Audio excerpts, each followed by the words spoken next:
So this Andrew Wolnez there, he just doesn't quite get the hint that you don't fuck with me. I'm not out looking for hurting people. It's not okay to hurt me. Now, of course, I don't feel pain the same way other people do. So,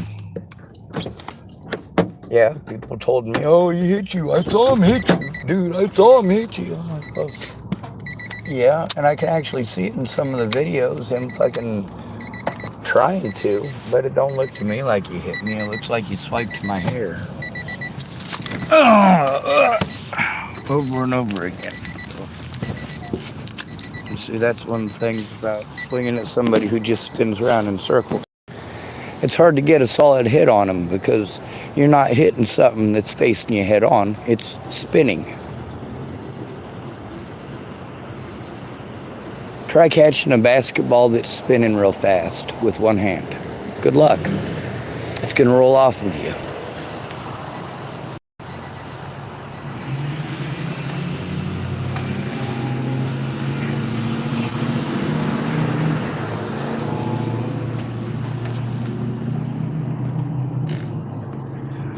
See, that's one of the things about contemplating the properties of collinear orbital gyration and its effects on nonlinear flight. You understand the basketball's got mass. You also understand where the majority of the mass and the weight is. It's around the exterior of the damn thing. And if it's spinning, all the weight of the basketball is around the exterior. Well, it's kind of like when somebody's got a shield that's attached to their arm at 2 points. One just in front of the elbow, and one of them being held by their hand. You grab a hold of it and you twist it real quick. You break their arm, all sorts of nasty. Spiral fracture of the upper arm usually. It's fucking nasty. They got these, what do you call them?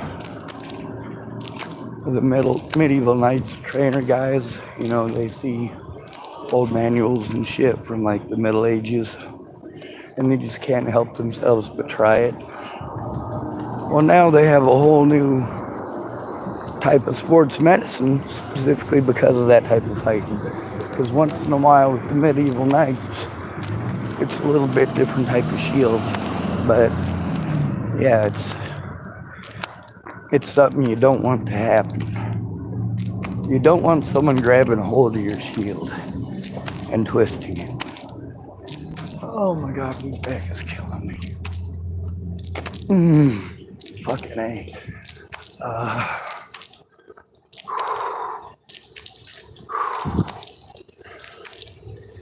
Oh my God.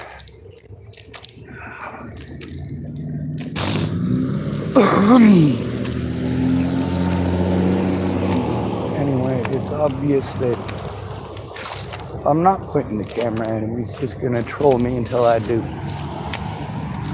So it's better to just point it at him anyway, because it ain't just trolling.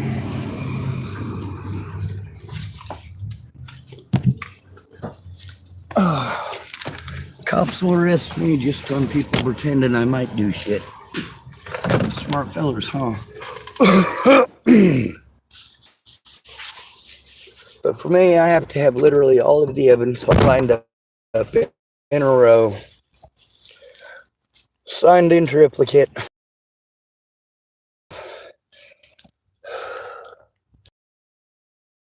It's cold out there. Don't tell me. Just kidding. She don't give two shits.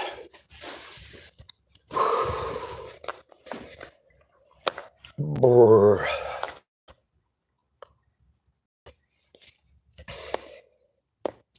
It's not okay to harm people, okay? It's not okay to assault people. Pretending that somebody's a killer or a rapist or a child molester to justify mean shit that you want to do to impress someone, that's just not cool. I get that you're a dork. I get that nobody fucking likes you, right? You don't like hearing that, do you? Well, I do care if people like me, but that depends on which people. For the most part, I'd rather you heard me than like me. The only thing that makes me give a shit whether or not people like me, and which people, is because of people like wolnez. Predators who will look for literally any excuse. They'll look for anybody that they feel is smaller or weaker than them. And primarily, those kind of people target the elderly, women, children. And of course, the disabled are in there too. And why is that? Because nobody wants to listen to a disabled person. Even if it's fucking recorded, what's wolnez gonna do?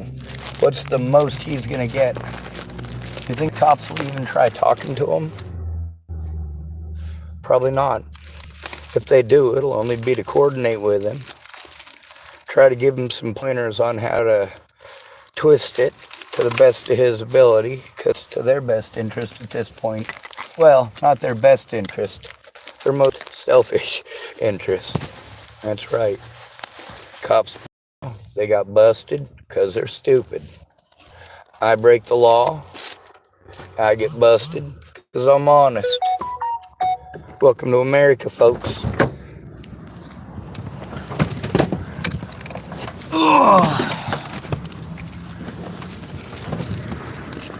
I break the law. Chance is pretty good. I done it on purpose and with an intent. The intent of getting heard and getting my evidence seen. Without a friend or family member there who cares whether or not I'm talked over, I'm going to get talked over. That's why the paperwork that I have explains that a friend or family member has to turn it in, and they do have to take it seriously. They're not allowed to ignore the evidence. That's not okay. They're not allowed to postpone it when somebody's assaulted until their bumps and bruises go away, or pretend that it's mental health's job to do something about it, because it's certainly not. I can agree that it is their job by law, but they keep telling me that it's not their job because they want to spend every session telling me what I am and am not allowed to say, and telling me what their job is over and over and over again. I'm like, y'all just ain't getting it.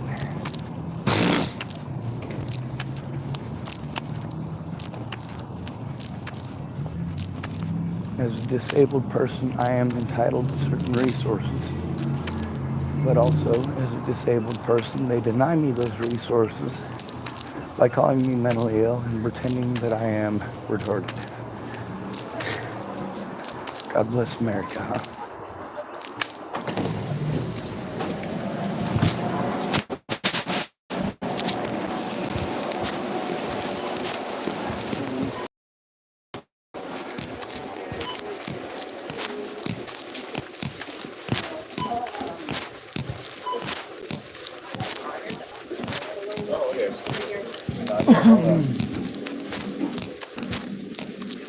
You beat me to it.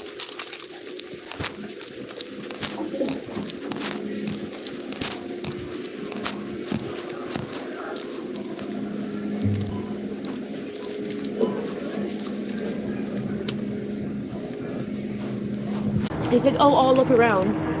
The dog was right there. Why would you look around? He was right here.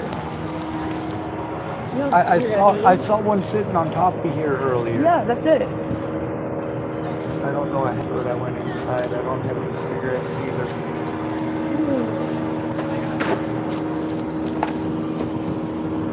If I can go in and ask.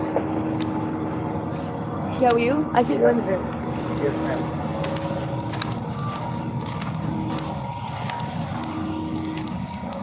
Now my phone, literally, it was 2 seconds. My phone. Damn it.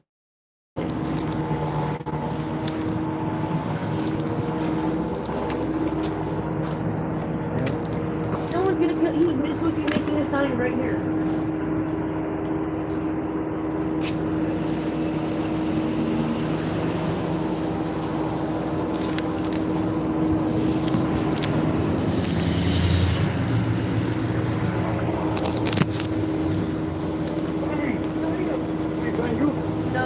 Why you look good? No. Why? Hey, do you have a couple bucks? Oh, I really like gas. Or cigarettes?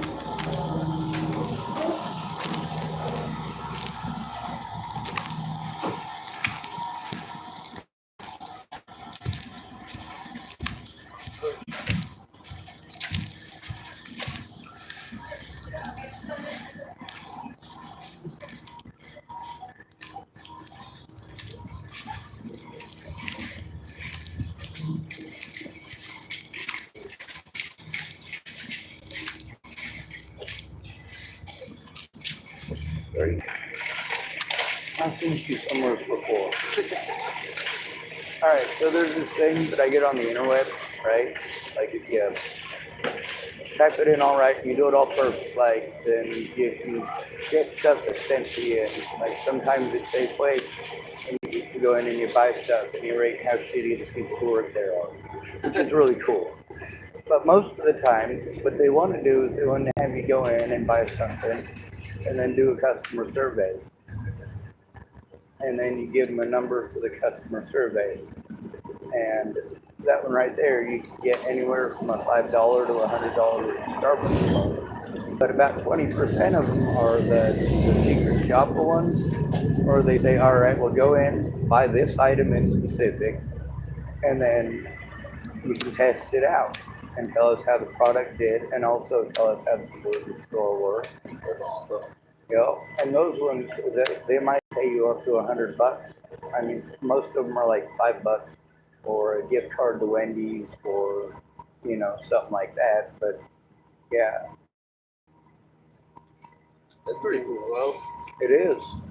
In order to get the ones with the pay card, though, that's what they pay you money for. You have to have an actual physical address to send it to. But I'm fine with perks, like free coffee once in a while. Well, you need to just have like a PO box, probably. That probably works. No, I have a PO box. I tried that. They said, well, we can send it to your last physical address and have them send it on from there. I'm like, that ain't gonna work. That definitely ain't gonna work. When people steal all your shit and then threaten you over your own stuff, like, yeah, that's not a pleasant experience to have. Fuck you. Yeah, fuck you, buddy. You're off? Did he said you're off? No. Okay, Not good. Because you kind of keep making me feel safe at night. Although I'm worried about parking in the parking lot if I'm not a customer. I'm going to go over and I'm going to eat this in my vehicle, and if I have to, I'll buy bananas all night. If people give me an issue. If not, I won't come inside at all, because, like, that's just creepy, having some dude living in your Safeway just marching back and forth. How do you think it looks to Sarah? I mean, seriously. They're gonna pay you to be a full-time security guard. What's this guy doing facing our stores? Oh, well, he's this local autistic guy. We can't babysit anyone in this store. That's not our job, and we can get in trouble. Why don't you go take him back to the nursing home, someone? Oh, wait, we're not allowed to do that either. Yeah, y'all's laws here in Oregon, they suck. Of course, they suck nationwide, so you're welcome on that count. Yeah. Alright. Well, I'm gonna get back to trying to find a rolling paper, because I did eventually find tobacco. And on the bright side, I do have a tobacco pipe. It just makes me gag. Right?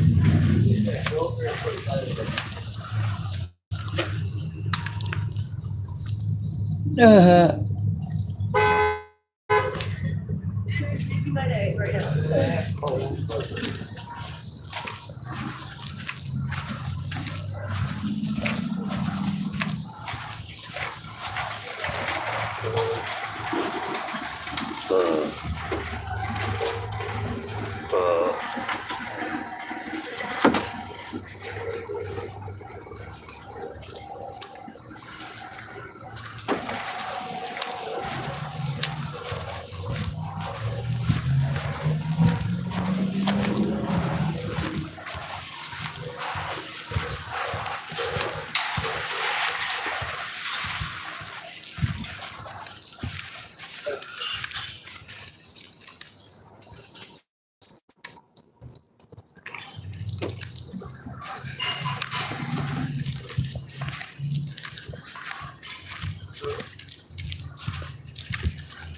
Go ahead.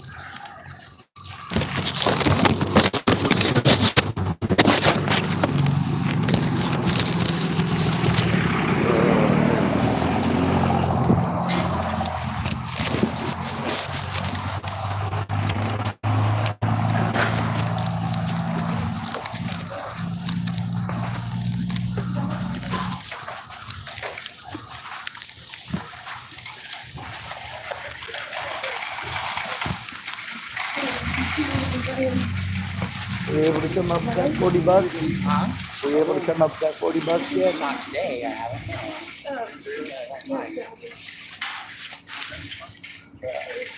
Oh no, you said you paid me back the next day, but I Oh, haven't yes, seen but I it had in a card while. problems. Yes, sir. Yeah. We Still got waiting that. for that. That's been 15 days. For a new card. Yes, sir.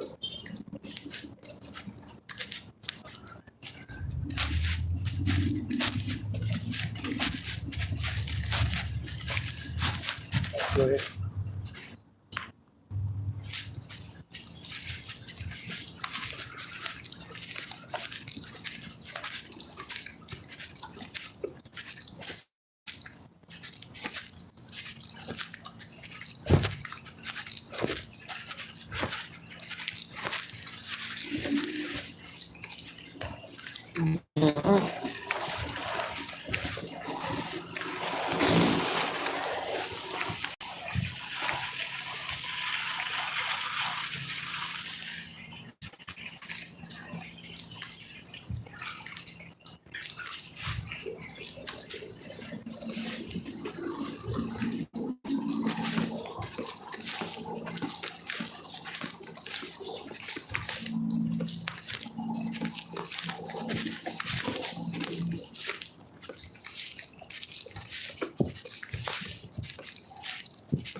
Well,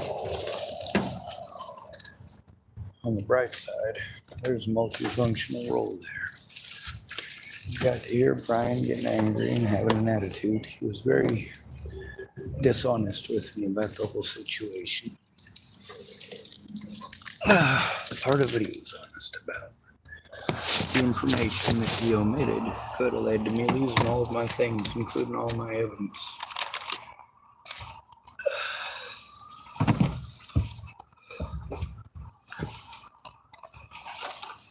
But who was the only person over there that was fucking sober? Me. Anyway, that was Stormy who lost her back. Ugh, I don't know what the hell was in it. I don't care. I figured if she wants it back and she's not allowed in there, I'd get the instructions from them on what to do, because I don't know what the hell's in it, honestly. I don't want to mess with anybody's bag that isn't mine. And out here, that's especially important.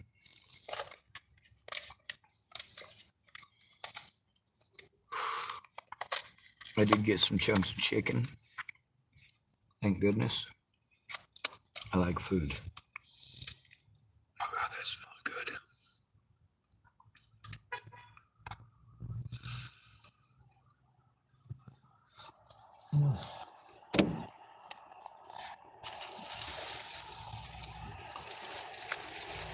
Andrew Wolnez wanted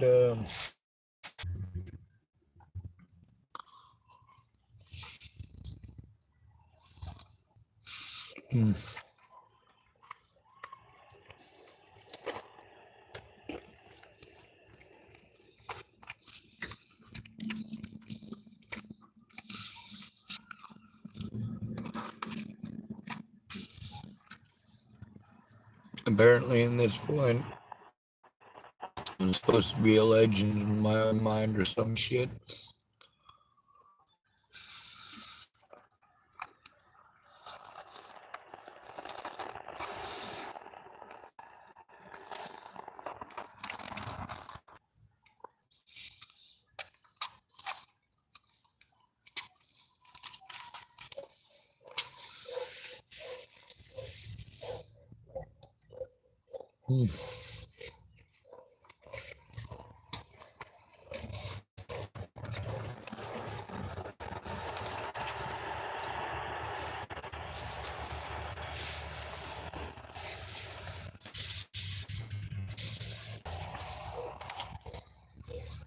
That's good chicken.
God, that fucking sucks. You gotta like double puff it. It's dumb.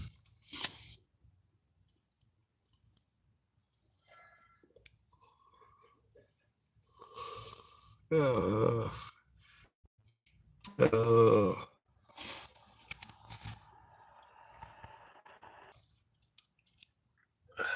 On the bright side, those aren't real problems. I mean, they're really happening, but they're not really problems.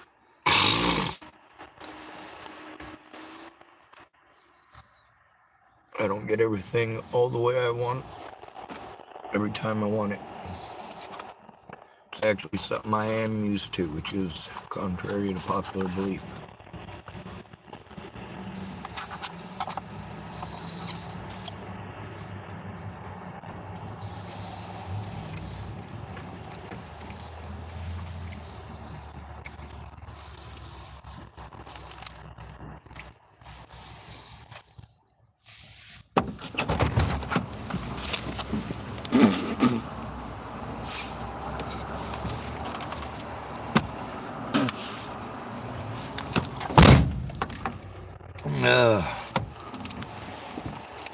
For some odd reason, that big clump there didn't want to get past my gag reflex, and I didn't really feel like puking.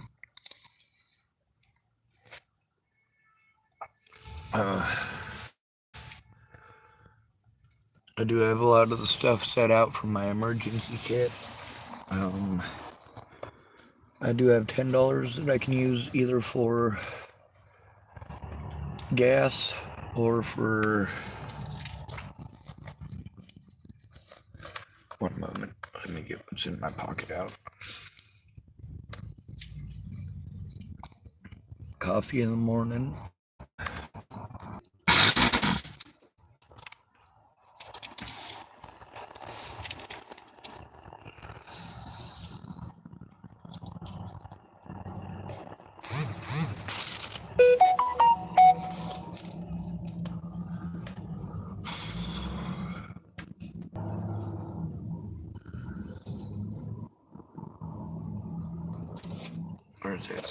There's most disgusting, sick, perverted nastiness for about the last 15 to 20 years.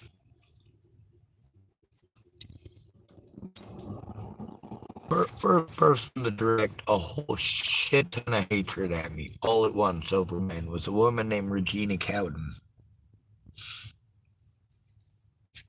And I was about 15. Don't get me wrong, before that I had met plenty of man-haters, but the amount of hell that she gave me, and understanding that she was married to Doug Cowden, you know, I can kind of make excuses for her.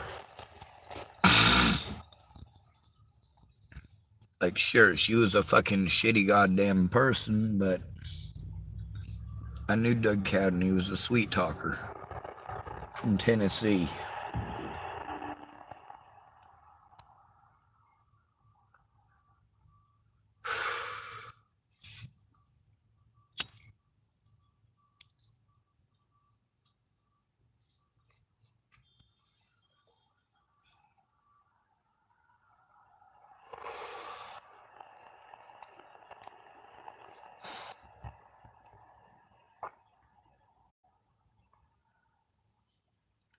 There's a point that I want to make.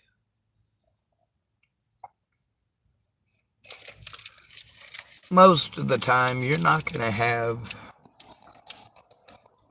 events that are going to create gunpowder, right? That's just not going to happen out in nature. Now, you get the wrong combination of shit mixed together, and you could potentially have a lethal compound components to make those things. That's not a crime.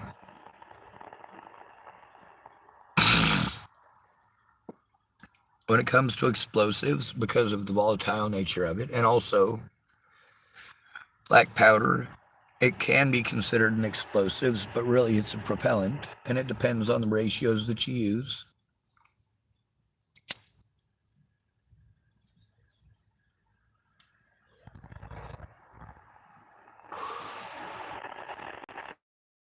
It's some scary stuff. Seriously. Complicated. There's also a couple of methods by which they could actually increase the smaller combustion chamber. That way you use a lot less gasoline and you get a lot more torque and more power out of it.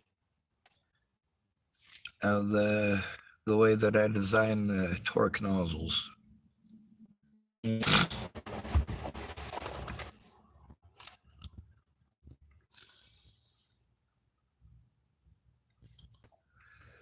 Not having to build this stuff makes it complicated.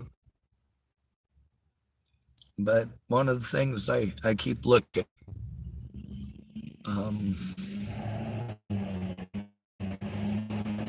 people with the great idea, stupid nonsense, very falling far below recruitment standards, or overthrowing tyrants. And a well-regulated militia is super important. Smaller, geez, we left just about every part of about everything we have does have that ability. They easily make stampings and pressings just as easy as anybody in 1912 knew it. If we left even one over there that can reverse engineer most,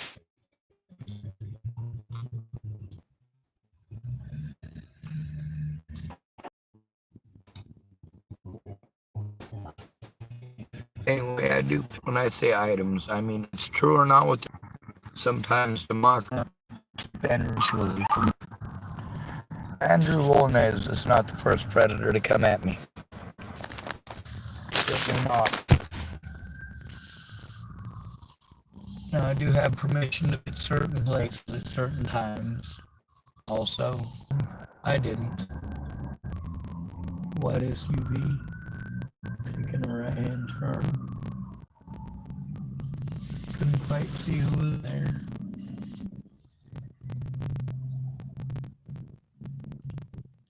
It's too bad they didn't tell anyone. Okay, it's worse than that. It's fucking horrible. It's fucking shit. Christian is a human being. My fucking back. Maybe they're looking for somebody, because... Well, I guess that's not zooming in very well.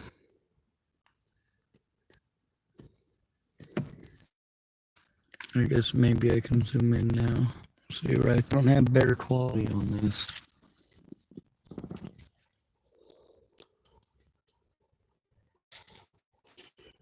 Now, oh, the cops have better things to do, and people are calling them and keeping them busy.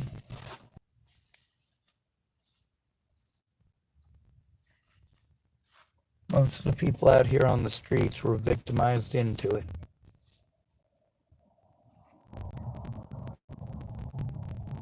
Used to do such horrible things.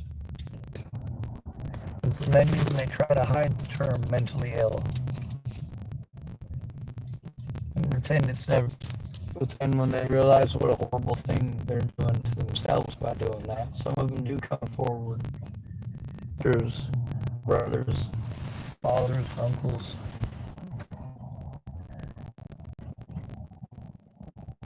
I grew up with a lot of different people. Sometimes I was in the institution type places that was made for like 17-year-olds. So I was in there with older boys who had been busted for selling drugs and other shit. They were getting out of, well, some of them were getting out of juvenile hall there because his parents weren't allowed to have them either. But he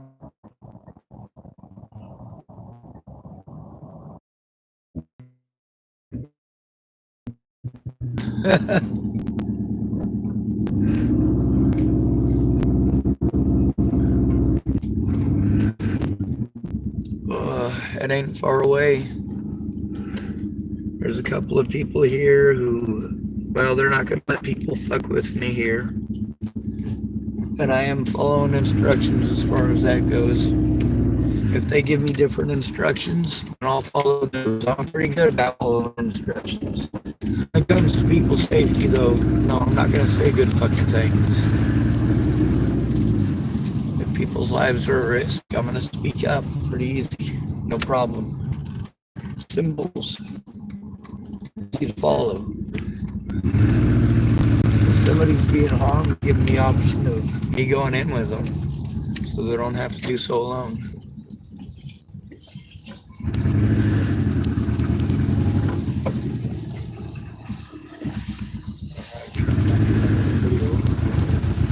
Oh, sorry.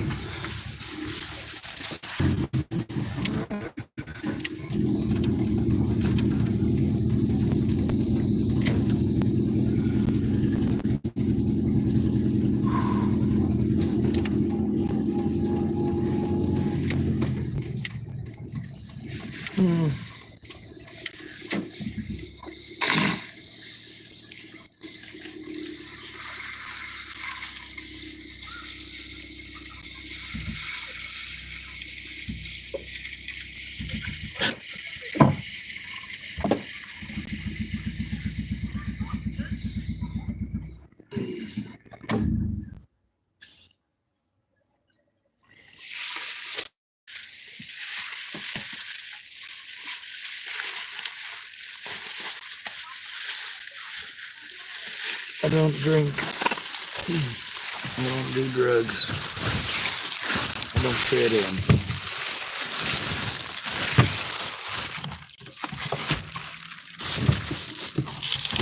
Christian Alexander Shero, he's dead. Can't bring him back.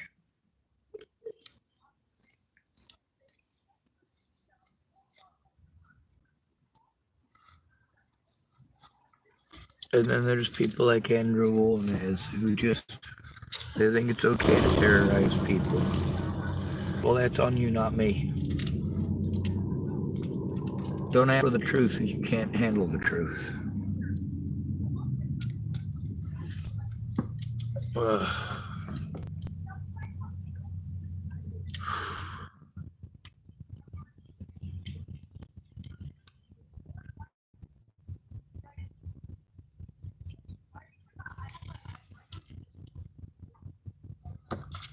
See what the hell I did with my tobacco pipe. I know that shortly here, it'll probably be about time for me to end the video and start another one. Just in case.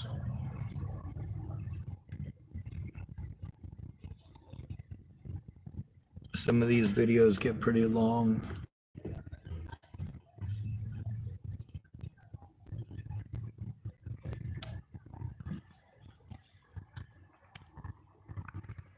No, through most of them, there ain't nothing happening.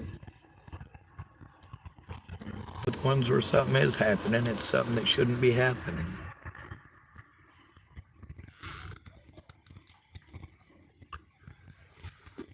The threats, harassment, intimidation, and other such bullshit isn't just from wolnez. It's not just from the youth here. There's also all the bullshit on the other end. The police, mental health, the courts.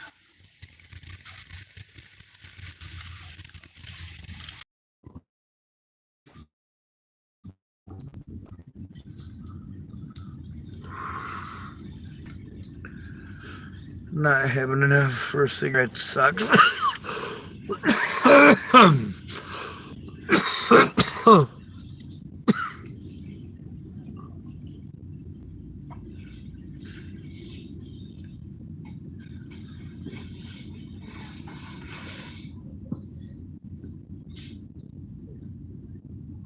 People have given me some rolling papers. I just go through them too damn quick.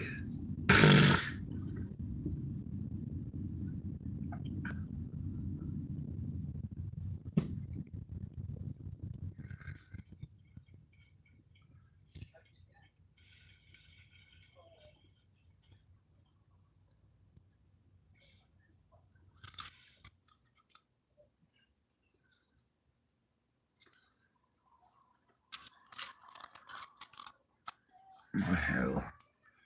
That's not gonna work. I'm trying to smoke one of my rolly tobaccos out of the carb on the side. That way I can do so without burning my fingers or my lips. Woohoo.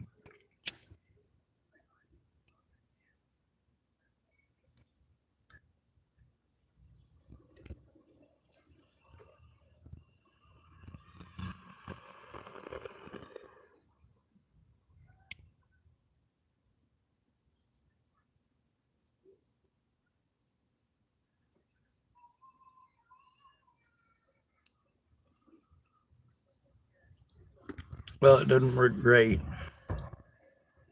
but it works better than the other way.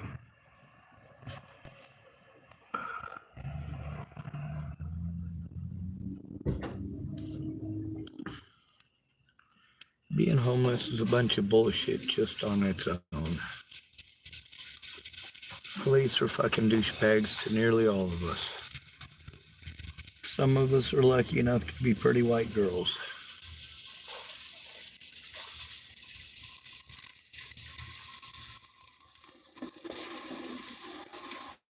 The rest of us are assumed to be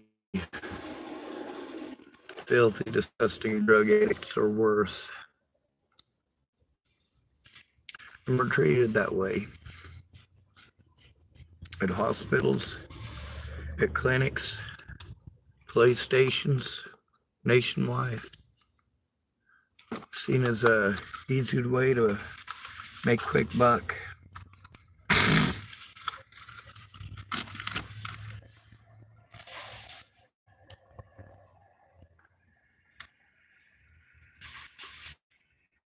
There's a lot of people here that never went looking for. A lot of us out here learn people you're just not allowed to say no to.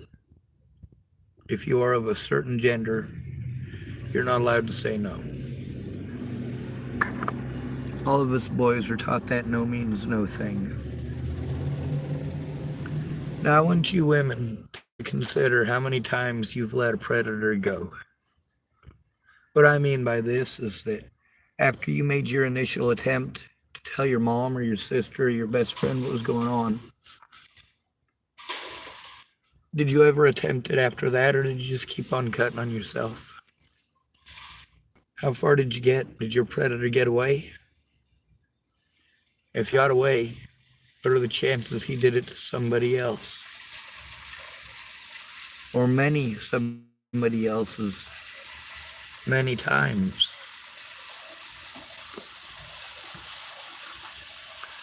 Now let's imagine that there's 20 of you who all let the same guy go over and over and over again, doing this horrible shit to you over and over and over again. Each one of you blaming men for it. Men. It's men who did it, men who did it, men who did it. No. Your predator has a name.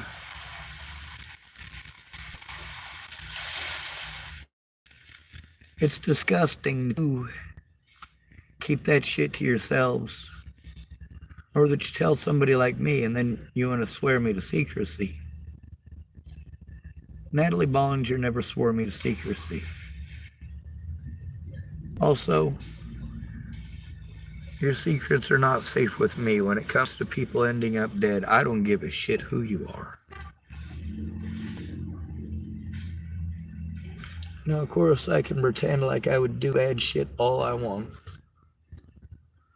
That doesn't give me the ability to do bad shit to people. I just do not have it in me.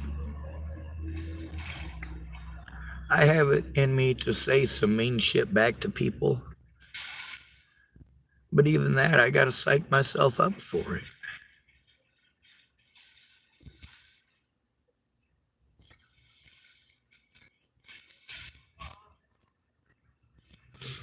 I am short on people when it comes to the 20 questions in chat.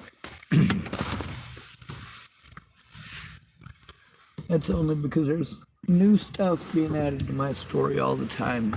New people in it. And I get the people don't like being on Facebook. I don't like being on YouTube. I get it. Shit, I don't like being on there. Between doing this and seeing my older brother in Boulder, Colorado, which one do you think I'd rather do? Skippity-doo-dah, skippity-yay. My, oh my, what a wonderful day. Plenty of sunshine coming your way. Zippity-doo-dah, zippity-yay.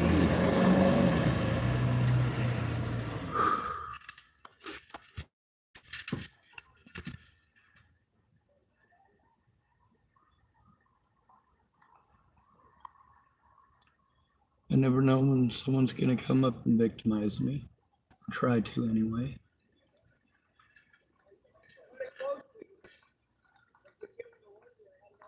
Of course, there's stuff that kind of helps me to center and ground myself, and to some degree, recording for my safety and the safety of my evidence does help me somewhat stay grounded.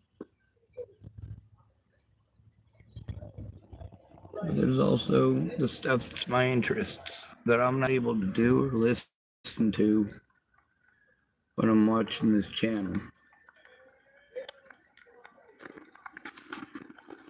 We're making videos on this.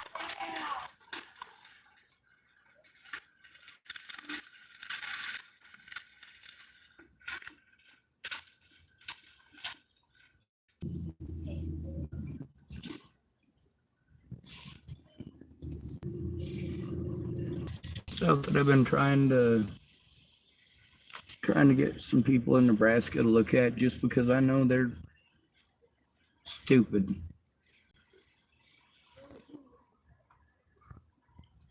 When people talk about doing that stuff, I'm like, man, you guys got no idea how dangerous the stuff you're talking about building. And for them, they're building it for fun. What can I say? Nebraskans like blowing shit up. They like shooting stuff, and they like doing it while drunk. Thank goodness not every Nebraska. I'm the world's worst Nebraskan. I'm just a dick. People say when in Rome, do what Romans do. Well, chapel.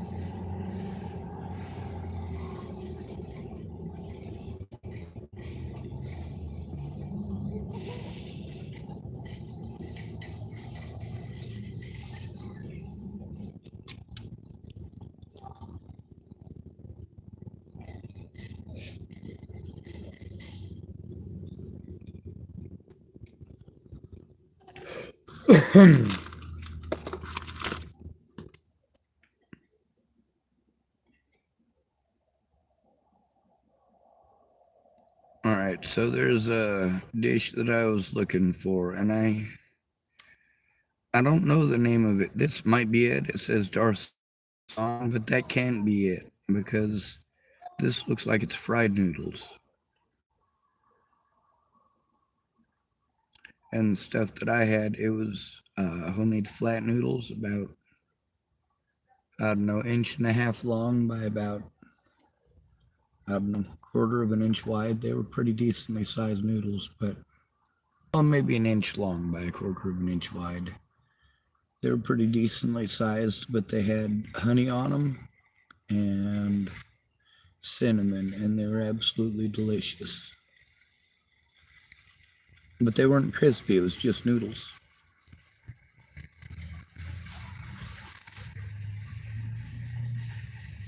And here it says Darson. I'm pretty sure that might be similar to the name of it. Darshan is another one.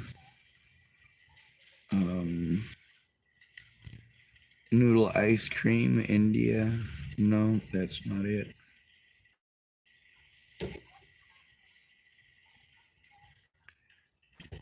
I was pretty sure it was a Spanish dish, but I haven't been able to find one. Cinnamon brown sugar pasta. I guess that's similar. No baked chow mein noodle cookies. Oh, sopapilla cheesecake. Oh my god.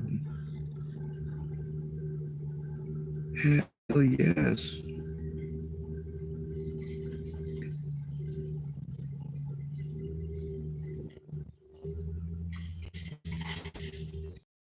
I'm absolutely certain with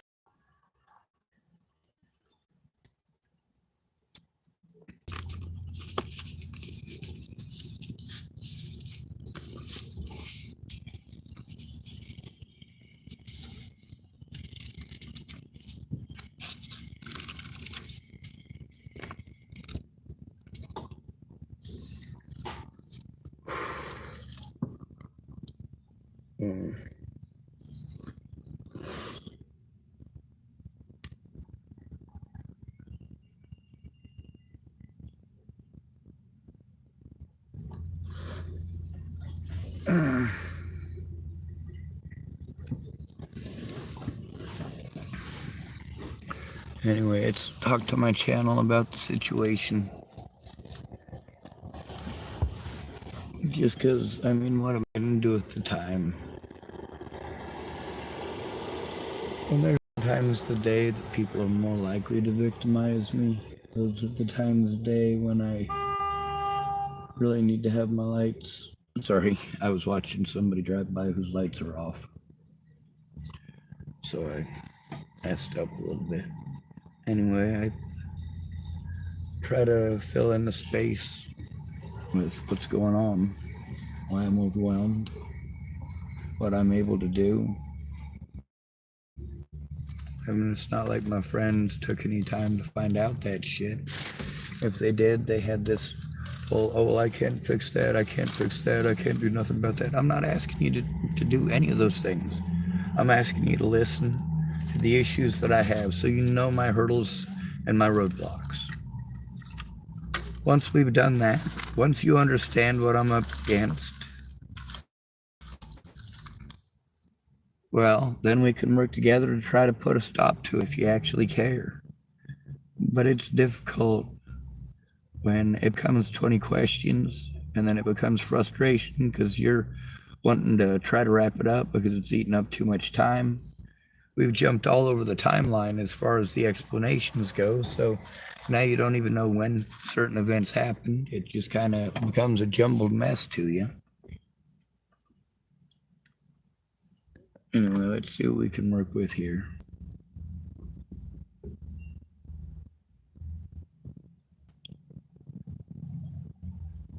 Well, this might work. Coordinated care. We get you. With Oh, our come Apple on now, Health I don't watch Medicaid, we this get you a shit. large network of doctors and pediatricians. So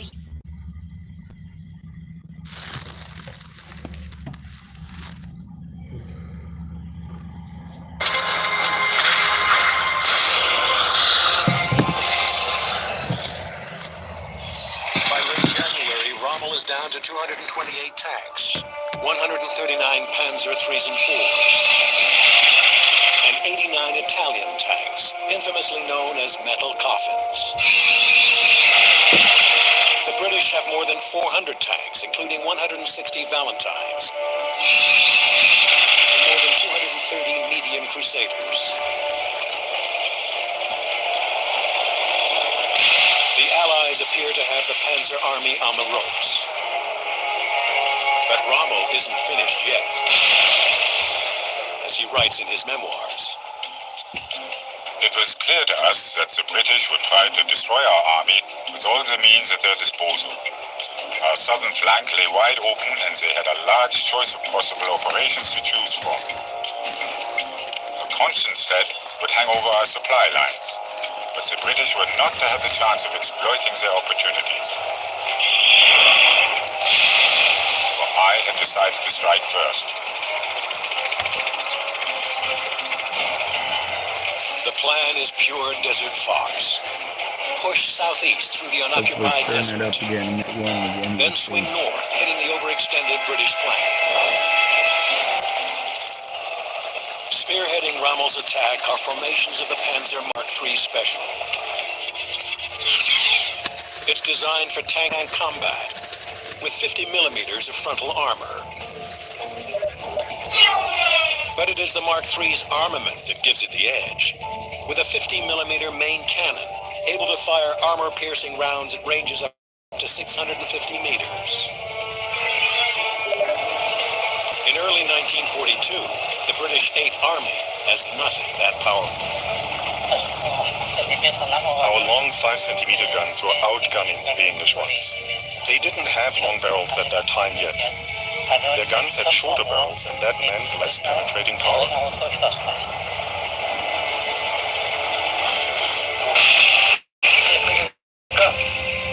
So they could engage us further away. We were definitely on the losing side from the point of view of tanks.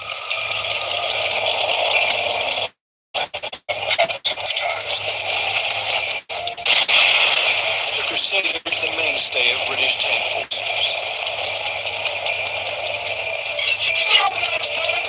It's capable of a top speed of 24 kilometers per hour, making it the fastest tank in the desert.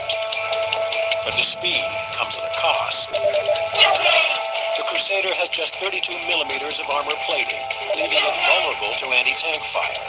And its light 2-pounder gun is all but useless against the Panzers.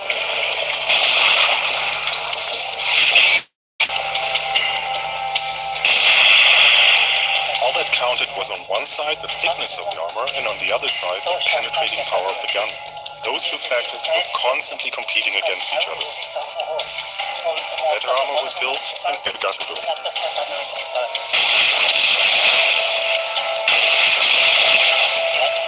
They only had the Cruiser 2, Cruiser 4, and the Crusader, and they were basically extinct.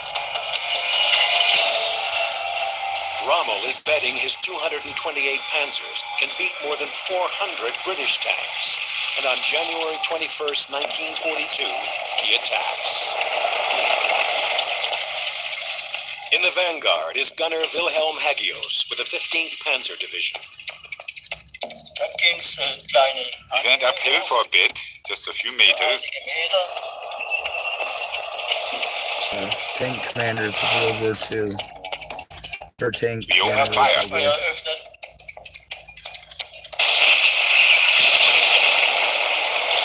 But they did not take Erwin Rommel We as destroyed two tanks at a number distance one. of about 1,000 meters. They also did not take Montgomery. Then, we suddenly spotted a crusader approaching our firing line from the right side.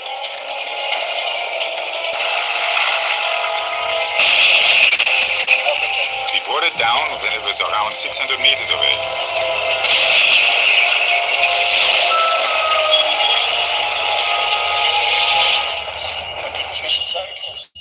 In the meantime, the colonel was yelling over the radio, "Shoot! Shoot!"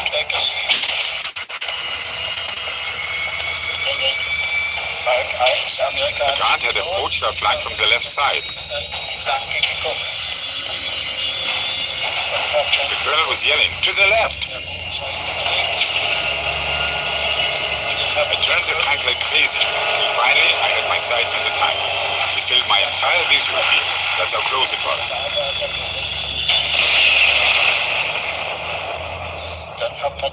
And I brought it down right away with 2 shots. That danger was averted.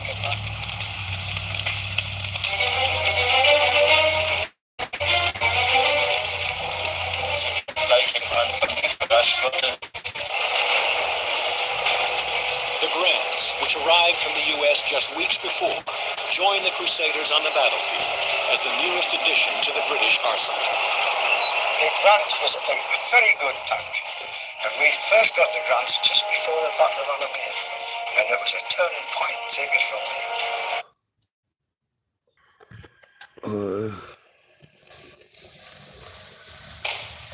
There's a reason some people go to the gym.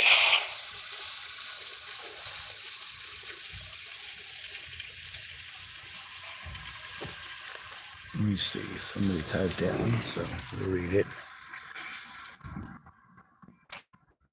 Kaizu1 typed, what is going on? Well, I'm just recording in case of predators coming by and do violent things to me, which happens often. Because they don't do what you do every day. I'm watching a show called The Most Fearsome Tank Commanders of World War II. And this one's in, hoping nobody fucks with me. As long as I'm recording, if somebody tries to assault me again, I can record it. If somebody threatens to kill me, it's recorded. If somebody swings at me, it's recorded. If somebody pours melted ice cream on me, it's recorded. If somebody throws stuff in my vehicle, it's recorded. If they kick the back of my vehicle repeatedly, it's recorded. If they want to call me names and pretend I'm a murderer or a child molester or a stalker or a rapist or any creepy shit like that, it's recorded. If they want to call me over and over and over and over and over again from restricted numbers, it's recorded. And I have a speech impediment, as you can probably tell, a stuttering problem, and you're welcome.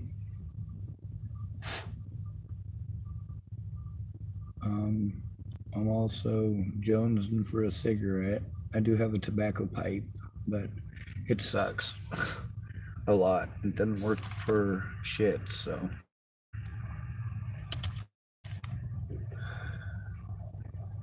Just trying to fill in space, and I'm watching this video because at least if I watch it, I'm not going to get in trouble for watching it on my YouTube channel because it's all copyrighted and shit, which I do have to worry about with people's songs, but it depends on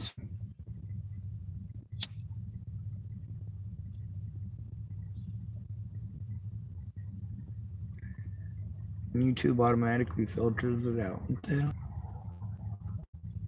I don't know why the fuck it tastes like that. It smells like that.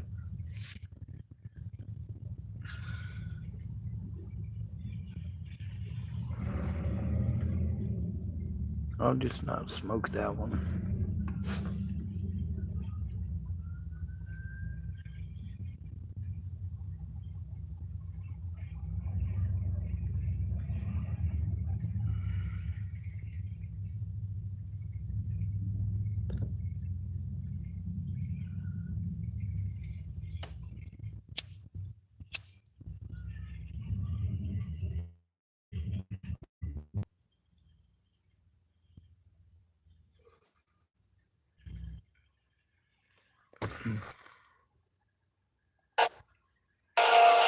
To get those tanks, war was like something. With a fast but vulnerable crusader protection for your six-man crews. But its most unique feature is its powerful side-mounted cannon, a weapon that provides the Allies an This tank had a 75.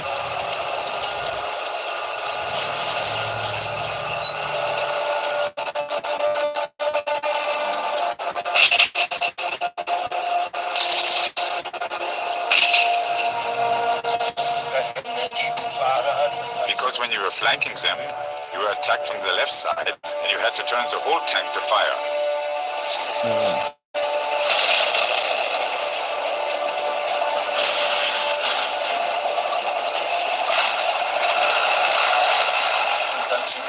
And if there were other tanks in front of you, you would hit them on your broadside while turning.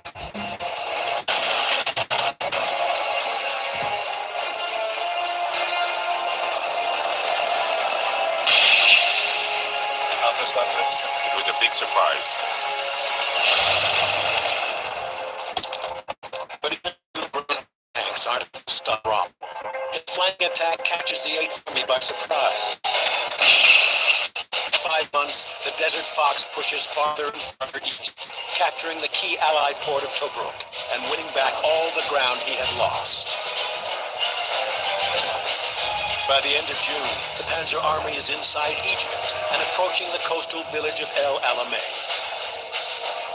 Rommel is now only 300 kilometers from the Suez Canal. Victory is within his grasp. But the defensive-minded British have a nasty surprise in store for Rommel at El Alamein. Here along a 60-kilometer front, they have massed a huge tank force. They're determined to stop the Panzer Army at any cost. The First Battle of El Alamein.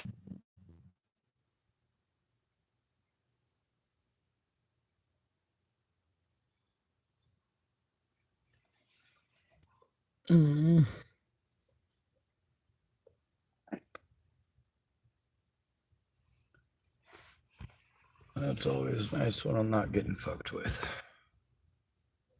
What the fuck is going on?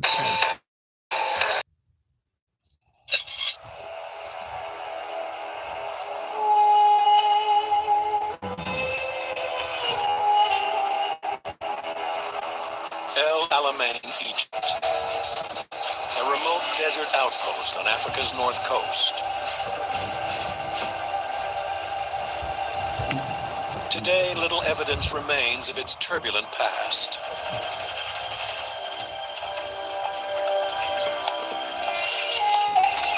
But it was here, at this isolated railway stop, that 2 of the greatest tank battles of the Second World War took place.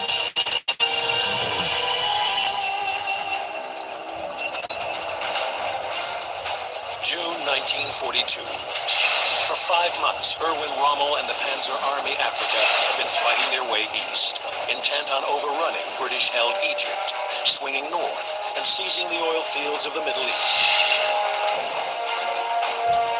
Rommel's advance has reached El Alamein. He is now just 300 kilometers from the Suez Canal, but the fighting has worn down the Panzer Army. We had lost a lot of tanks during the battles in Libya and Egypt.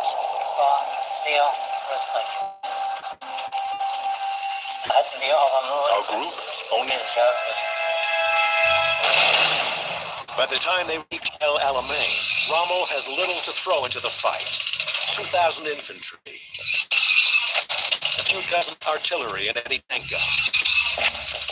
Only 55 on July 1st, 1942, he continues his attack. The main thing I had wanted to avoid was the war settling down at El Alamein into mechanized static warfare with a stabilized front. We planned to get through the Alamein line and overrun it before the retreating remnants of the Leeds army had time to organize its defense. The fighting goes on for 26 days, but Rommel can't break the British defenses. The First Battle of El Alamein ends in a state. Well, on the bright side, I was able to get my YouTube channel recording live. It sucks over here in this corner, but on the bright side, this is where I was told to park by the daytime staff because it's where most of them park. And then I was told at nighttime because I get fucked with over here to go park in this. Oh, yeah, you're the one that told me that. I'm like, shit. Thank you very much. Yeah. I wasn't gonna be eating it, and I know you're happy to get it. Oh, hell yes.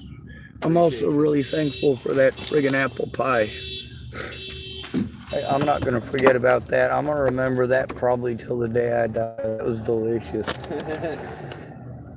Yeah, my mom puts quite a bit of love in her food. Yeah, I don't have any teeth, so I can't eat most crust. But the topping on that was pretty darn good. And the stuff in the center was pretty darn good.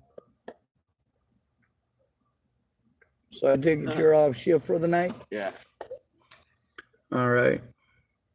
Well, you leaving doesn't make me feel entirely unsafe, but also you being here does make me feel safe because you kind of pay attention. I try to keep my head on a swivel. The difference between people, times they look back at the door and then they look over here and then they look back at the door. I'm like, those little fuckers are going to do something.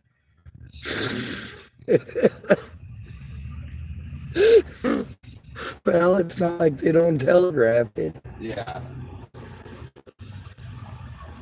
Like a lot of people, they never been in a fight, so when they go die. Shit, yeah. Because I don't really duck, I flinch, and that's like, that's the, yeah. Say hitting the cheekbone definitely will hurt like a mother. Spray. But even that, I couldn't bring myself to use it on somebody because I had it on me. I didn't bother with pulling it out. Right, because not many people know, because if you're going to do something to somebody, typically you're going to know what it feels like to have it done to you. I do know what it's like to be tasered. Yeah, so like a fighter the rest of my life. But then I can't do that. I can't do that. I can't do that. And pretty soon I'm tired of trying to just prevent myself from getting hurt. And I'm like, fuck, I just slammed him down a little too hard. And now I'm old and gimpy. It's effective enough to just pull their leg out from under them most of the time. I can't do that. My back is fucked. My legs are fucked too. I can glide. I'm not sure if you've seen me walk. I glide really well.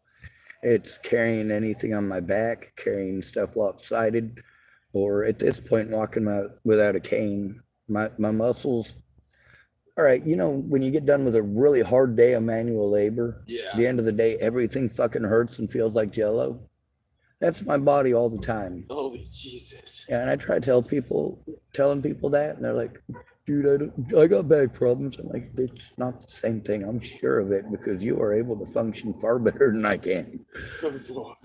I saw this guy climb his tailgate into the back of his truck, pick up his bike, and lean over and set it on the ground right outside of his truck. And I literally could not do any of that except put my hand on the tailgate. Right, yeah, you're just like, that's enough. Yeah. So it's not that I don't want to, it's that I don't have the energy for it to even be a possibility. And that's not to say I don't have actual energy, because I got energy to burn and extra energy. I also got the issue of if I don't walk or don't move my stuff, it all wants to freeze up like I'm trying to go catatonic, and it's painful to try to move it. So then I walk, but I should probably stop bitching at you. Holy hell, it's not your fault. It's all good, man. Anyway, like I can't defend myself against these dipshits, and they do this every night. Having the lights here makes it easier to record them if they go by and get their license plate, and that's what Christy said to do, and Krista said to do, and a lot of other people said to do, get their license plate numbers. So I've been collecting them. Yeah, that's really smart to have. It is. They can always get hooked up. Well, that depends. If I get somebody to help me to turn it in, yes. If not, the cops have fucked with me since day one. I mean, I had a lady named Molly who was messing with me when I first got here, and a lot of other people. And then a guy stalked me in Hood River and the Dalles, the place in the Dalles that the cops there sent us to. It's a church parking lot, and they were in the news because the Dalles police charged them with crimes for having all those homeless people there that the police sent there to begin with. What the fuck? Yep. That's fucking stupid. Yeah. Well, like I said, with that wolnez feller with the stuff with the N-word that you got to be here for, same thing in the Dalles. I recorded the stuff there too. Let me tell you how pissed off people are when they realize that they were recorded assaulting people and screaming the N-word at people. They don't get happy. No, yeah. And then you get told by the police when you're a homeless man, you get told, oh, well, you shouldn't have recorded it, you shouldn't have posted it on the internet. I'm like, I don't have much of a choice. Yeah, you tell me if I don't record it, you can't do nothing. If I do record it, you're refused to look at it. If somebody else just pretends I did something, you'll come harass me every fucking day. Yeah. So I gotta find somebody with like testicular fortitude, intestinal fortitude, the balls, the guts, whatever. Well, every once in a while, the care building will actually have free lawyers that come in and will help people out too. Well, here's the thing. Without a friend or family member to help advocate for me, I won't get the kind of advocate that I need. They'll talk over me, and that's the problem with having the issue with the police when I first got here, is that without that issue resolved, none of these other places did their jobs, and me and all of the different agencies here are on the outs. Without a friend or family member, you go through the motions, but you fall through the hoops. I'm too intelligent for them to consider me for the rights of a disabled person, but then they call me mentally ill whenever it is that they want to prevent me from having rights and pretending that I'm schizophrenic. I'm like, are people calling me the N-word, or did I fucking hallucinate it? Well, they definitely called you the N-word, so you didn't hallucinate it. And I'm like, yeah. Well, you see that right there. Hundreds of times since I've been here to Tillamookkk, and people don't consider it obsessive, excessive, or bullying. They don't think that it's out of control or a big problem. And now there's a guy, his name is Christian Alexander Shero, and he's one of the missing people on my channel. He's dead. He's been dead for 2 months. Everybody here knew him. Well, a lot of the people that I'm aware of that knew him, they didn't know he was dead. Nobody told them. Holy shit. Yeah. So, I mean, I'm in a really tough spot here with the police because they're fucking crooked. And it's a pretty small town. Everybody knows everybody as far as the services go. So they send me around in circles. So what I need is for somebody to understand that, well, there's a lot of people who understand how fucked up it is, but none of them are volunteering to make phone calls with me. And if I ask people to make phone calls with me, I end up getting the runaround for weeks or even months, and end up having to spend a lot of money to try to wait every day for somebody who doesn't show up. And it just ends up eating up day after day. It's also cold, and you look like you're dressed to go home, so I should probably let you do that. All right, man. You have a good night. Enjoy that food. It might be a little bit cold, but it's pretty good. That's all right. I know how to warm it up. I'll sit on it. Thanks, Paul. All right, have a good night. Good night.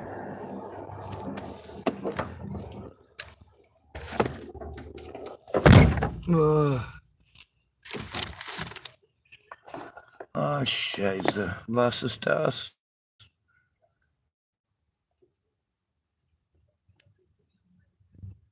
Irvin Rummel. This is like over 2 hours worth of entertainment, I guess. The battle has been costly for Rommel. His Panzer Army desperately needs men, armor, and supplies. The German army in Al Alamein was on the ropes.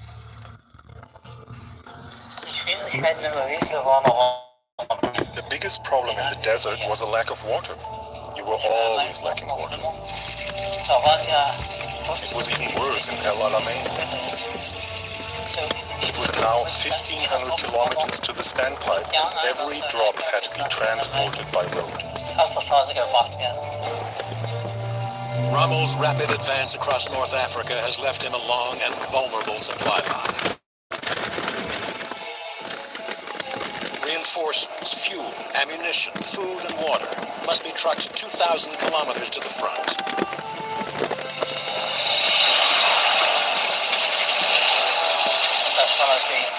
Using the road was a dangerous way to transport the water. The English constantly attacked our water trucks. By late July, the Germans are losing 80% of their supplies to Allied air attack.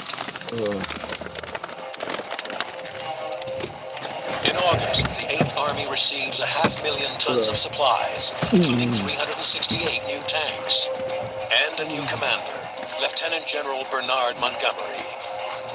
Rommel's time is running out. He can't keep pace with the Allies' rapid resupply. On August 30th, he risks one last attack, hoping to catch the British off guard and force them to retreat. It's a nightmare from the start. Down in a minefield. Rommel, trying once again to outflank the British, orders his panzers to swing northeast and attack the Alam Halfa Ridge, Mark IV Specials. Equipped with a high-velocity 75mm gun, the Panzer IV Alt F2 is the most powerful tank on the battlefield. The Mark IV is well protected, with 50mm of frontal armor.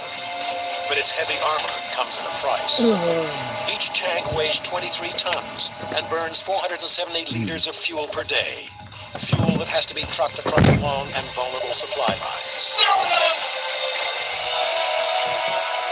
Rommel is betting that his superior panzers and mobile tactics can quickly take the ridge before his fuel runs out. But Montgomery is ready for him, with 400 tanks and 200 anti-tank guns. The key to the whole Alamein position was Alam Halfa Ridge. I would not allow our tanks to rush out. We would hold the Alam Halfa Ridges securely and let him beat up against them.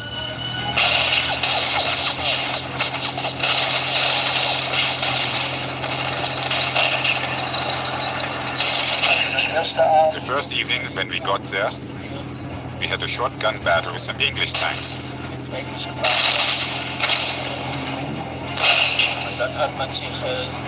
It would have been better if the entire attack had been cancelled.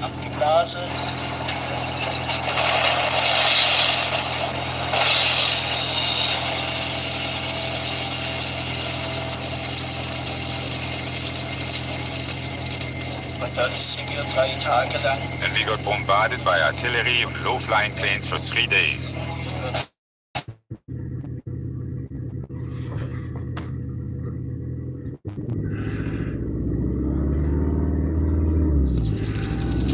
In every piece of our gear, you can see glimpses of our past. Our story and yours, intertwined for over one.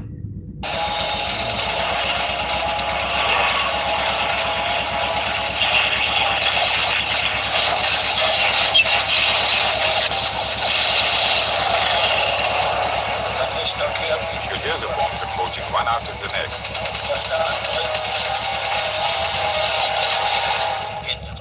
Nothing happened to us.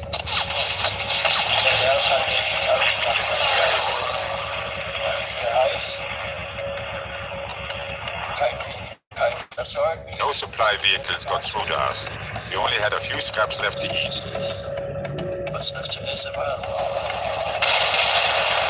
It's like that for 3 days. By September 2nd, Rommel has seen enough. After losing 50 of his principal panzers, he orders a withdrawal. He no longer has the resources to mount mobile attacks. The Desert Fox orders his men to dig in. In El Alamein, the war in North Africa had changed from mobile warfare into a kind of static warfare.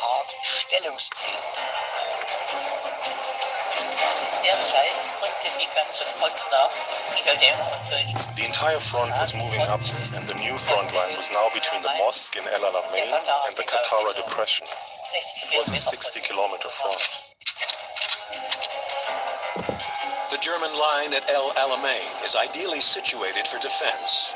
To the north lays the Mediterranean Sea, protecting the Germans' left flank. To the south, protecting their right, the Qattara Depression. 26,000 square kilometers of deep, soft sand, impassable to heavy armor. Rommel's Panzer Army prepares defensive positions, including powerful tank-busting minefields planted across the entire front. These so-called Devil's Gardens were minefields that had been created by Rommel. We used every explosive we had in these minefields. These Devil's Gardens were very, very dangerous.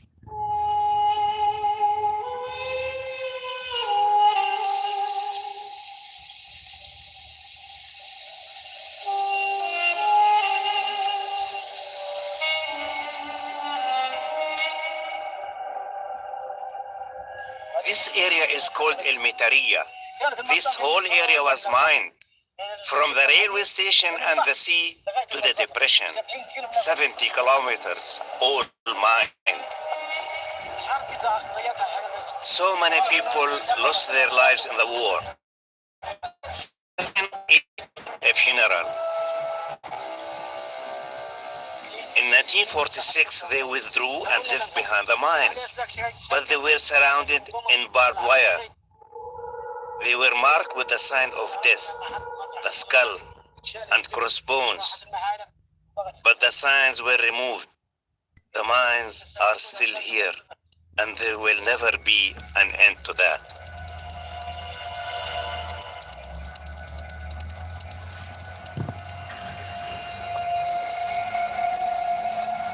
Rommel's battered and exhausted troops complete their defensive line at El Alamein. While across no man's land, Montgomery's forces grow stronger and stronger. He has assembled 10 infantry divisions and more than 1,000 tanks, all well stocked with food, water, ammunition, and fuel. Montgomery is ready for a final showdown with the Germans, and on the evening of October 23rd, he unleashes a massive artillery barrage. The guns blasted away, nobody realized the noise that was there. It was just like daylight. It was just one wall of flame. If there is a place called hell, I should imagine it couldn't be any worse than what that was. The Second Battle of El Alamein, one of the largest armored battles of the Second World War, has begun.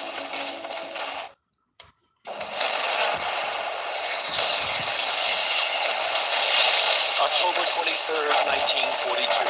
Allied Commander Bernard Montgomery attacks Field Marshal Erwin Rommel's Panzer Army Africa.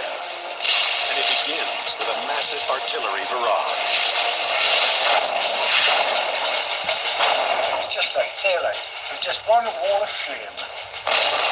Lord, horrific. And there was a message of death go through there, it really was.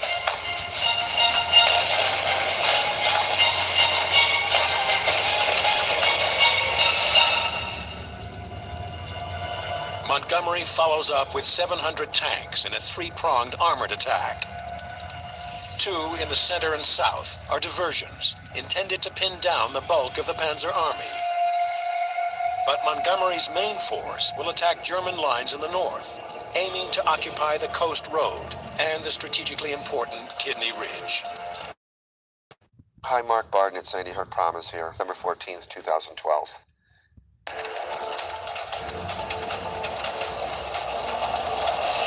We got trouble that night going through a door. We pulled into Kidney Ridge and we finished up there in the dark. When daylight broke, we were amazed. There was a mass of vehicles parked into this small ridge. I said, God, all at once half a dozen planes with some bombs in it. It'd be absolute chaos. And behind us was the minefield.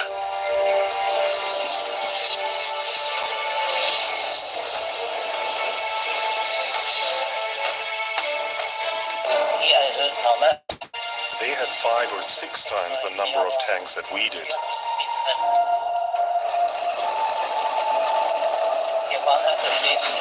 We were always the underdogs in terms of numbers. The English started their attacks with 300, 400, 500 tanks, while we had only about 50. That was the ratio at the time. The German defensive line on Kidney Ridge is thin. 1 regiment of 600 infantry, 18 anti-tank guns, and 47 panzers. The British attacked them in force, fielding 150 tanks of the 2nd Armored Brigade. And the order comes through that we were down on the ridge and did a bit of shooting.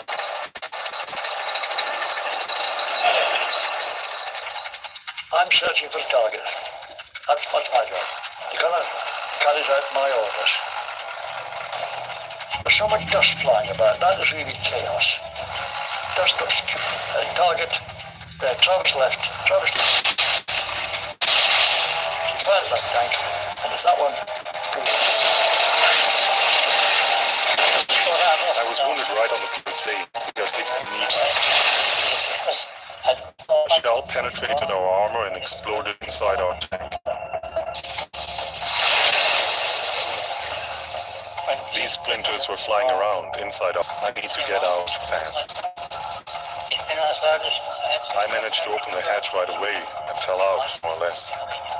Well, I lifted myself with my arms because my legs were already broken.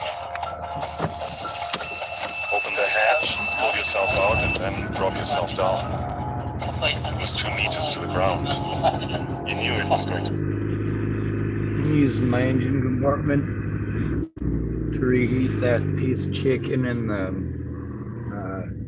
tater wedges. As soon as the tater wedges start getting hot, they should be able to steam it a little bit. And the deli bags that they use, they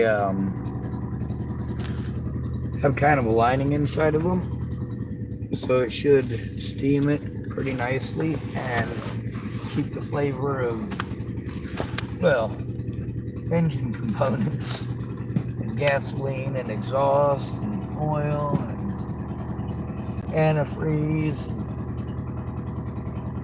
transmission fluid, steering fluid, and all sorts of other stuff. My steering wheel works just fine without the steering fluid. The steering fluid is just for the power assist. So obviously I don't have power assist. I have to be able to wrench on it.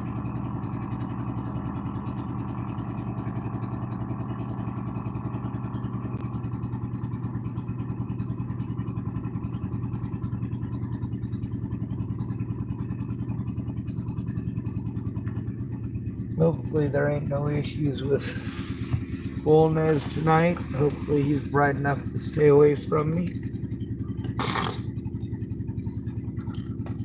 Ain't no guarantees of that, and so far he ain't been intelligent enough to do that. But on the bright side, I'm not after violence.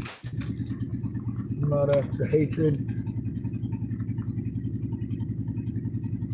A lot of people hold malice and discontent. That's on them. I'm just trying to get the evidence seen and my voice heard. Now let's press play. We'll learn a little bit more about history. I'd rather be playing the stuff about, you know, like the stuff that people keep talking about doing, how they'd do this and how they'd do that. And some of them are pretty into those ideas. So I'd like to be able to play those while I'm watching this. But a lot of them, you know, it's foreign countries. Like in Myanmar, the RPG-2s and the other homemade artillery that they make, it ends up killing the user a lot. So, I mean, how intelligent it is. How intelligent is it to do that? But of course, when I'm listening to it, it's all gibberish to you, same as it's gibberish to me, unless you're reading it, because you have to read the captions to understand what they're saying. It's a foreign language. Same thing with a lot of the Vietnamese stuff. There's actually one of the Vietnamese videos that I was watching. It's like a whole montage of our PG-2 stuff and about how it saved Vietnam. It's actually pretty cool, but it's in Cambodian, which is odd. It's not in Vietnamese. Choice. There's one in Vietnamese as well. The heavily outnumbered Germans have one big advantage over the British. The 88mm flak gun, the most feared piece of artillery of the Second World War. The 88, a modified anti-aircraft, distances of more than 2,000 meters.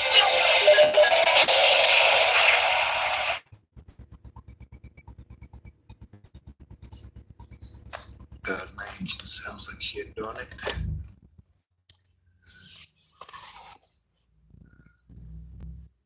Leonardo da Vinci seems to have encrypted the Great Pyramid of Giza into the Vitruvian Man. Don't care.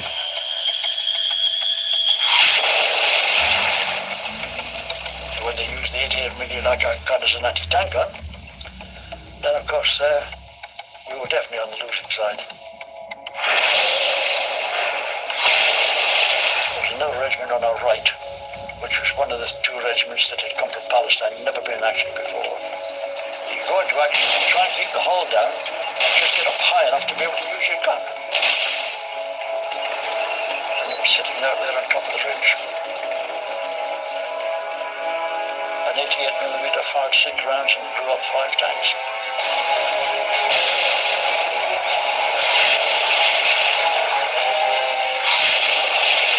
3,500 feet a second. You can see the shells screaming across the ground.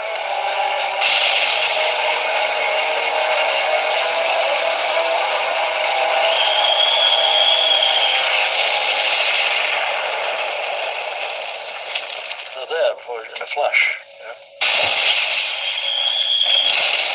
All of a sudden, something attracts you. There's a tank burning just next to you, and you're relieved. It sounds a horrible thing to say. Somebody just died in that tank, but you're relieved.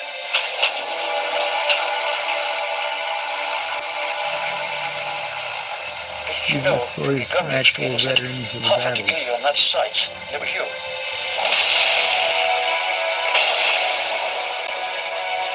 And that's something that is difficult to live with, actually. A feeling, I mean, difficult to live with.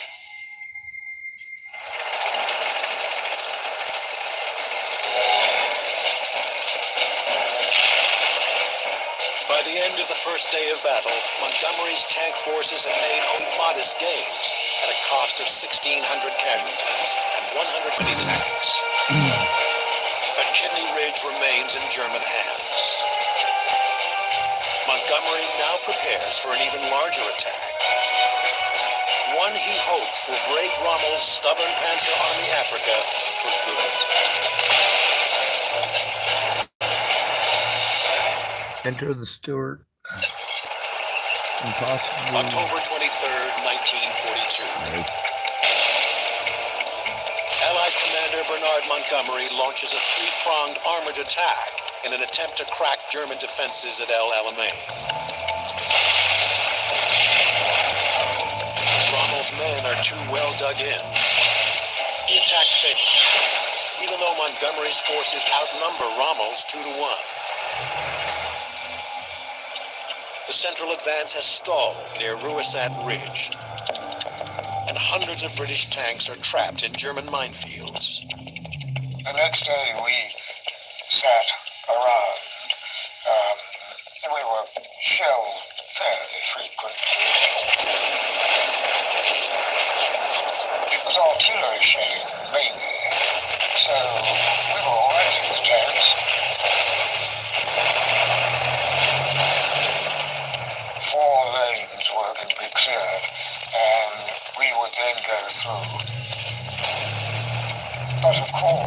it didn't go completely to plan. The poor suckers were being machine gun killed. Eventually, we got the all clearance to go. We got through, we got what we thought out of the minefield. The tapes had vanished. And when the tapes vanish, you're supposed to be free. This is the whole battalion, you know. This is 57 tanks following in line and opening out. We went down into the body, came along and went up onto the other side. We got onto the ridge. As soon as we got up the other side, we couldn't get over the top because he was firing straight at us.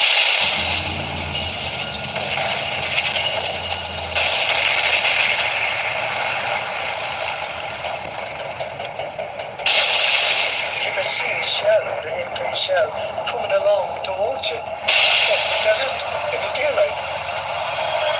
You could see the shot coming at you. That was a tremendous gun, the German had.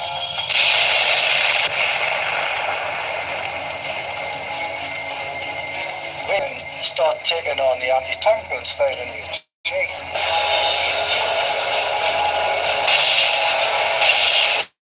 Fired all our hits.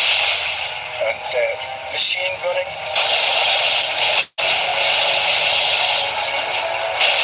And of course the tank battle started.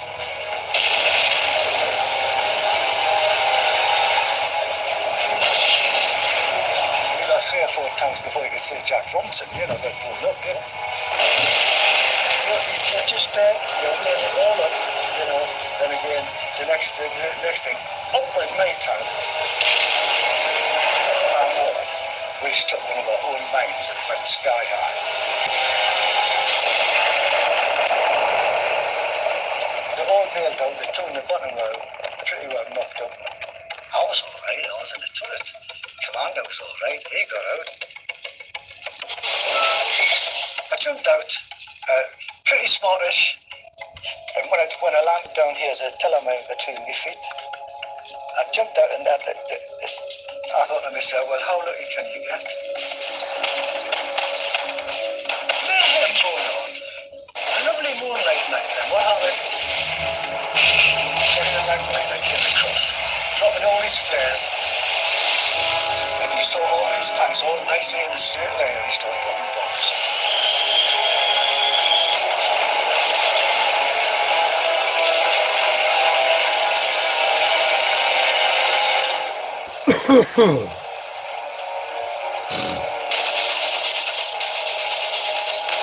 Despite the fierce armored assault, the Panzer Army continues to hold the line.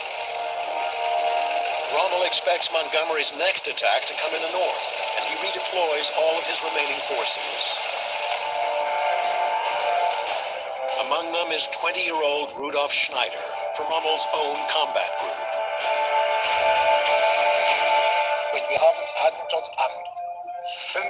On the night of October 25th, we took position in an area that was very flat. Das Gebiet ist ja sehr, sehr eben. In the east, you could see the rising sun. The sun blinds you. The noise, the rumbling, was our only indication of the enormous number of vehicles and tanks that were approaching us.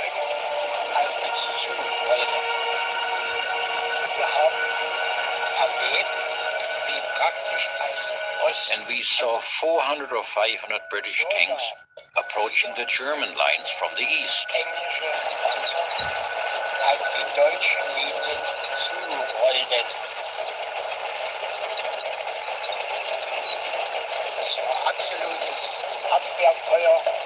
We had strict orders not to fire until the British armor was as close as 800 to 1200 meters from our lines. Before that, there was absolute silence. Hundreds of approaching tanks include the Allies' newest weapon, a tank so fast and powerful that it would soon become the best-known piece of mobile armor of the Second World War. German.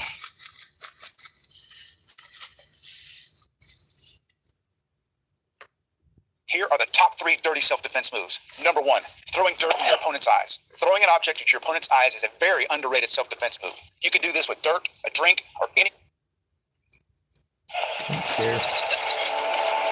October 25th, 1942. The Allied offensive at El Alamein enters its 3rd bloody day. And the cost on both sides has been enormous. But despite his mounting losses, Montgomery continues to order wave after wave of massive armored assaults directly into the thin German line. We saw 400 or 500 British tanks approaching the German lines from the east. Circa 400-500 englische Panzer auf die deutschen Linien. German tanks were approaching us. At the time, we didn't know that these were Shermans. Sherman Panzer.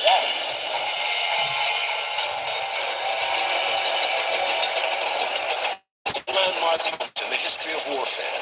The first battlefield appearance of the M4 Sherman tank. Outfitted with 51 millimeters of frontal armor, the Sherman weighs an incredible 30 tons. But the most crucial feature of this new tank is its powerful 75 millimeter cannon, capable of firing high-velocity armor-piercing rounds at ranges up to 800 meters. The Sherman is now the most powerful tank on the El Alamein battlefield.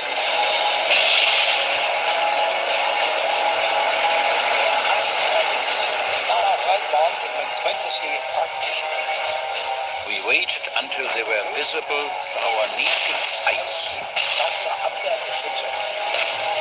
The anti-tank guns also had to wait until they were within 800 meters of the German front line. And then the inferno erupted.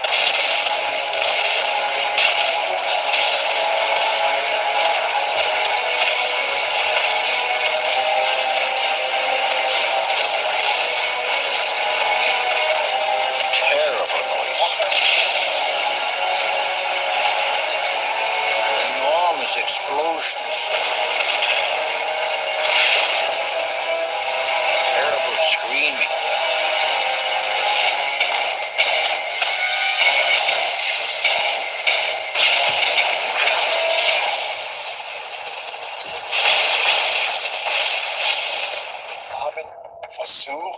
We were just trying to defend ourselves, to survive.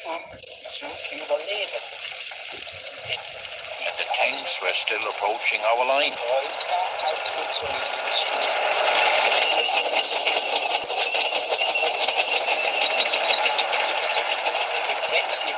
When the drivers figured out they were close to our trench, they would simply use their tracks. He would stop his right trap, which would rotate his tank to bury our soldiers in dirt.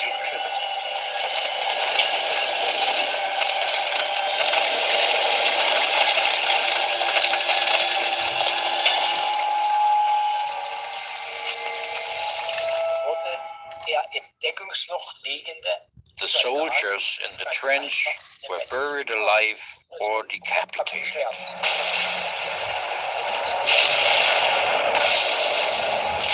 Afterwards, you're just glad to have survived.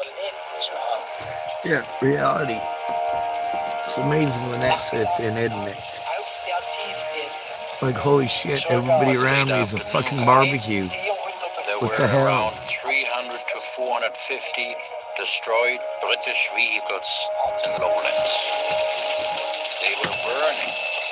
Wounded men were all around. It was an inferno, a scene forgotten to this day.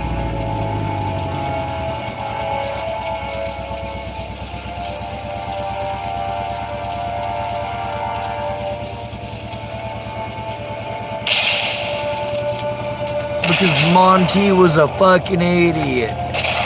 Okay, continue. Rommel's exhausted Panzer Army holds the line for the next 5 days. But by the 1st of November, the Germans are down from 500 tanks to just 35. Montgomery finally has the Panzer Army on the ropes. He now launches Operation Supercharge, another all-out attack meant to break Rommel's line once and for all. I knew that we couldn't win anymore, and there was nothing left for us to do. On the morning of the 5th, we only had 8 tanks left. We weren't going to get any more.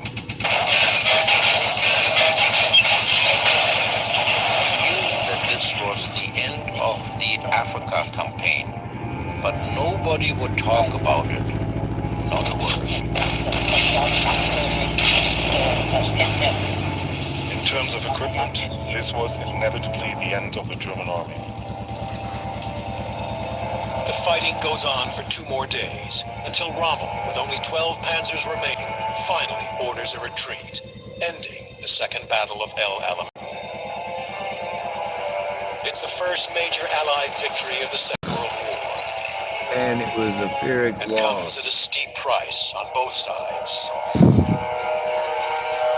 You can't even call it a Pyrrhic victory with as many as the British lost.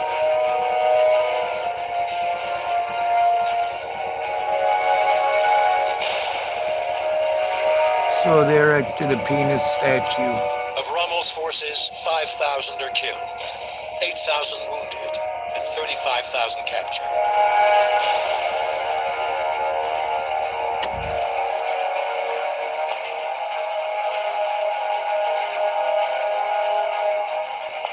Montgomery's losses include 2,300 killed, and 2,200 missing. 8,500 are wounded, and 500 of his tanks are destroyed.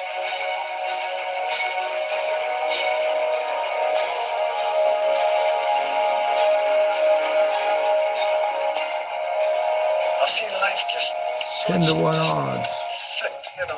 Flip away. Germans still went out of there with 12 panzers. You learn after a while that you didn't get too close to anybody. That was it. That was it. You just had to live. Carry on. You're a survivor, and that was it. One Christmas in the desert, up comes the Padre. We've been killing people all day. Come on, lads, let's sing a few carols. Peace on earth, goodwill to men. I'm afraid, I'm sorry, Padre, not for me. And my religion was knocked out of me.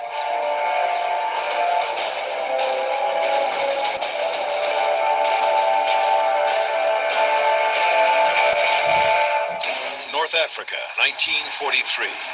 For the American tankers, in their first combat mission of the war, it's a baptism of fire. We thought we had the best equipment and everything. We thought we were well prepared. The general said, follow my orders. Attack. Against the German Africa Corps, it's kill or be killed. Distance 500 meters. Tank at 1230. Fire at will. Spearheading the German onslaught is Erwin Rommel, the Desert Fox. He would say, it is your task to shoot. Shoot, shoot, shoot. The Americans' only hope is General George Patton. We felt if we had a man that had that much guts, well, we had. Alright. Well, there's some folks behind me who've had their lights on for a very long time. However, this video is already over 2 hours long.